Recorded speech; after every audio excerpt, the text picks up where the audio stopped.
My mother was born in 1936, but she was placed into an orphanage 6 months to a year later.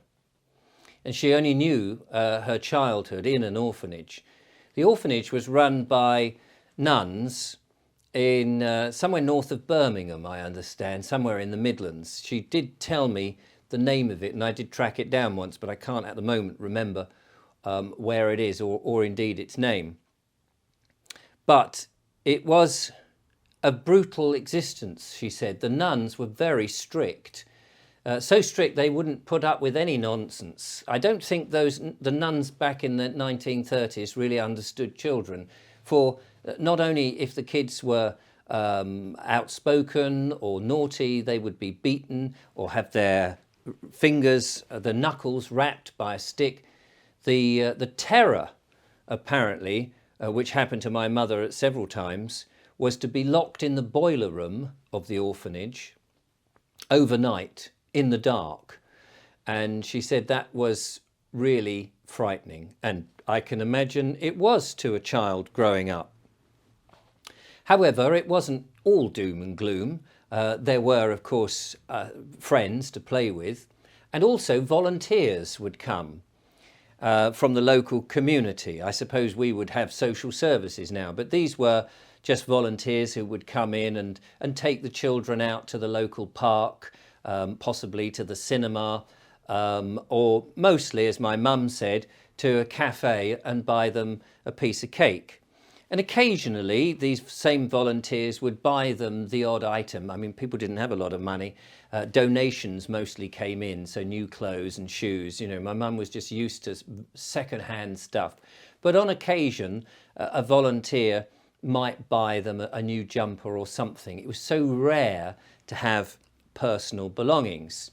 However, they did have some special belongings which were entirely theirs. That when many of the mothers would put a child into an orphanage, they might give those child some things. It might be some toys or trinkets or whatever. But the orphanage's policy was that these items would be placed into a shoebox and kept under lock and key. After all, these are babies, so if you've got certain things in there, photographs perhaps, or a letter or something like that, it would be meaningless to the child.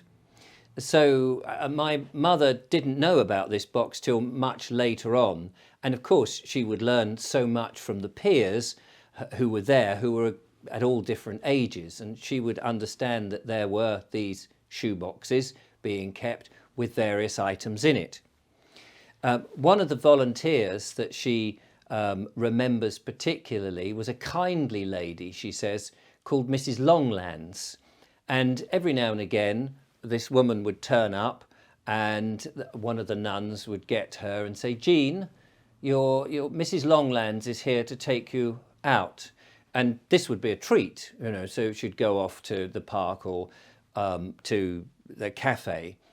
And as she grew up, of course, my mum became much more inquisitive about not just her own background, but about life and the way things were, because living in an institution was quite closed off and you would get all sorts of rumours. So she would question this woman quite a lot about what sort of work there was and what was going on in the world, and what was a train journey like, because they may have only ever got onto a bus down into the town or something. So she sort of, you know, got a bit of a rapport by asking all these questions. Well, when she became aware about what was in the shoebox, and she was allowed for the very first time to have a look in the shoebox, she took it and she had a look in, and it was quite poignant really for however old she was, 6 or 7 at the time. And inside the box was a teddy bear that was given obviously to her by her mother to play with and cuddle as a baby, but she'd never been allowed to go near it. There was a letter, or rather there was an envelope addressed to my mother, but the letter had been removed. And then there was a silver locket, which could have been worth something. And opening up the locket, my mother again as a child, opened it up and saw that there was a picture of a woman in her 20s on one side of the locket, and on the other side, well, the glass had been broken or removed and there was no picture at all. But there was this one picture of a woman who she wondered who that was. Well, one day when this kindly woman came, Mrs. Longlands, to take her out, she begged the nuns if she could show Mrs. Longlands the locket, because it was her prized possession. She was never allowed to wear it or any of that, it had to be in the box, as I explained. But she was very keen to show it to this lady.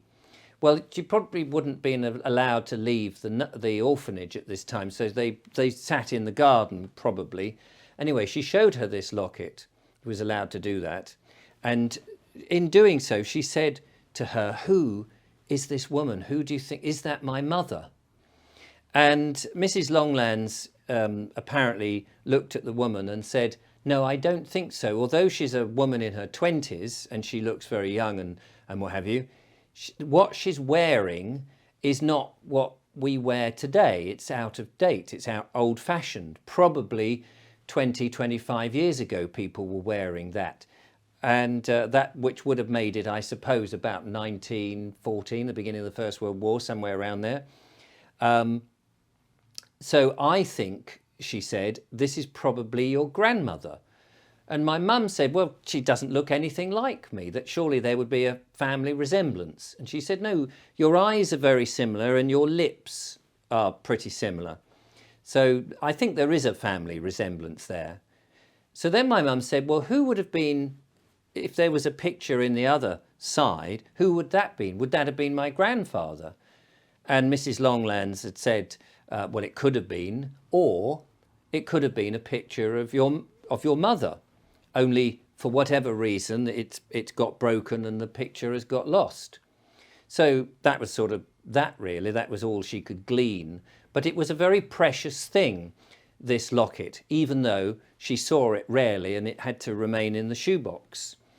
And as time went on and they grew up and they got to, I don't know, 10 or 11, the volunteers they didn't come in quite as much, because the children back then grew up so much quicker and were able to amuse themselves more and more and would go into town on their own. They didn't need chaperones and things.